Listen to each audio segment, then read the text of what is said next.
Ito po ang ating update sa bagyong si Inday.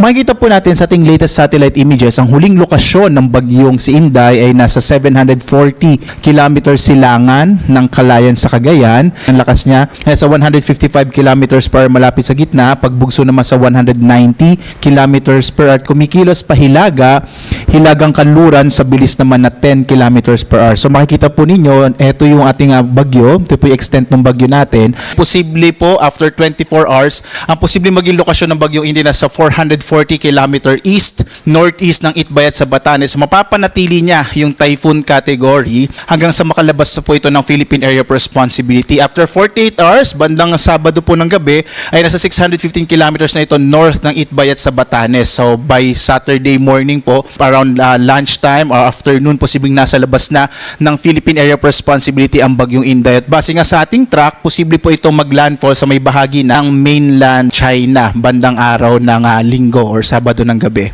Samantala, itong makikita nyo itong mga kaulapan po na ito po yung southwest monsoon o habagat. Ito yung mga lugar na bagamat hindi direktang maapektuhan ng bagyo, ay magdadala ng malalakas sa mga pag-ulan. Mapapansin nyo po yung mga kaulapan na dito, lalo na dito sa may kanlurang bahagi ng Luzon, ng Visayas, maging sa kanlurang bahagi ng Mindanao. At magpapatuloy yung epekto ng habagat sa mga susunod na araw kahit makalabas pa yung bagyong Inday sa this coming Saturday po.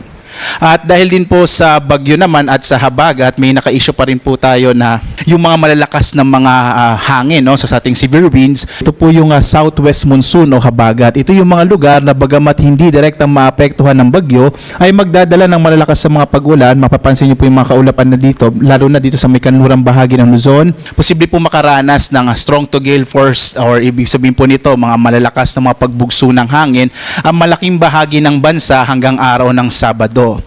Sa ngayon, dahil sa bagyong Inday, nakataas ang signal number 2 sa Batanes at sa silangang bahagi ng Babuyan Islands at northeastern portion ng mainland Cagayan. Sa mga lugar na ito, makararanas ng mga minor to moderate threat to life and sa mga ating mga property po. So, posible yung mga pagbugso ng hangin kung saan sa mga lugar kung saan nakataas yung signal number 2. Signal number 1 naman sa nalalabing bahagi ng Cagayan kasama yung nalalabing bahagi ng Babuyan Islands, yung buong lalawigan ng Isabela, northeastern portion ng Quirino, maging sa Apayao, northern portion ng Abra, Kalinga, kasama din po yung eastern portion ng Mountain Province, silangang bahagi ng Ifugao, itong Ilocos Norte, northern portion ng Aurora, at northern and central portion ng Catanduanes. So dahil nga po kumikilos na po itong bagyong si Inday, inaasahan po natin posibleng mapanatili nito yung mga lugar kung saan nakataas yung tropical cyclone wind signal number 2 at signal number 1. Muli po sa mga kababayan natin kung saan nakataas yung ating tropical cyclone wind signal, mag-ingat po sa mga panganib na dulot ng malalakas na hangin at posible rin po yung malalakas na mga pag-ulan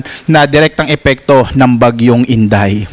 Kaugnay din po nito ay may naka-issue tayo na gale warning pa rin po, particular na nga dito sa may area ng Batanes, northern eastern coast ng Cagayan kasama yung Babuyan Islands, Isabela, Aurora, northern eastern coast ng Catanduanes, Polillo Islands, eastern coast ng Camarines Norte, northern coast ng Camarines Sur at northern eastern coast ng Northern Samar. Ito po nakikita nyo ng mga pulang area, ito po yung mga lugar kung saan delikadong maglayag yung mga sasakyang pandagat at hindi po pinapayagan na maglayag yung mga maliliit na sasakyang pandagat, maliliit na mga bangka sa mga baybayin po nitong mga nabanggit na lugar dahil inaasahan nga po natin na magiging napaka-alon. Inaasahan po natin hanggang 5 metrong alon po ang maaring maranasan dito sa mga baybayin po na to, kaya iwasan muna po malaot ng mga maliliit na mga sasakyang pandagat.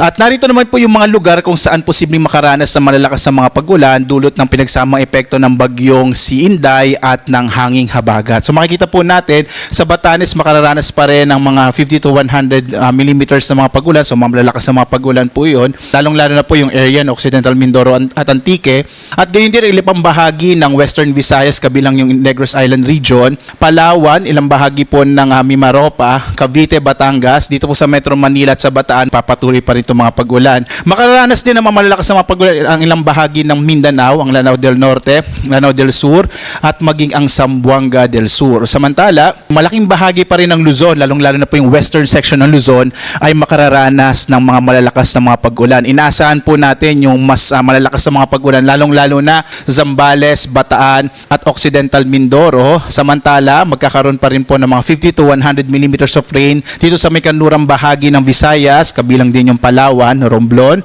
at ilang bahagi ng Calabarzon, ilang bahagi din po ng Central Luzon, maging sa Metro Manila, sa Benguet, La Union at Pangasinan. At maaaring magpatuloy pa rin itong malalakas na mga pagulan hanggang Linggo. Dahil inaasahan pa rin natin, by that time po, nasa labas na ng Philippine Area of Responsibility ang bagyong si Inday, pero magpapaulan pa rin yung habagat, lalong-lalo na po dito sa may western section ng Luzon, particular na nga dito sa may Zambales, Bataan at Occidental Mindoro, maging sa Metro Manila, magiging maulan pa rin po pagdating ng araw ng Linggo, ilang bahagi ng Calabarzon, dito sa may Tarlac, Pampanga, Pangasinan, La Union, Benguet, at ganyan din po sa Palawan at ilang bahagi din nitong Western Visayas, particular na sa mga lalawigan na Antique at Aklan. Muli po, no, inaasahan po natin maraming lugar po this weekend na makararanas ng mga malalakas na mga pagulan. Kaya mag-ingat po sa mga potensyal ng mga flash floods, mga biglaang pagbaha at mga pagguho ng lupa or mga landslides, lalong-lalo na po dito sa mga lugar kung saan nakataas yung ating inaasahan na 100 to 200 millimeters of rain. So yan po yung area ng Bataan,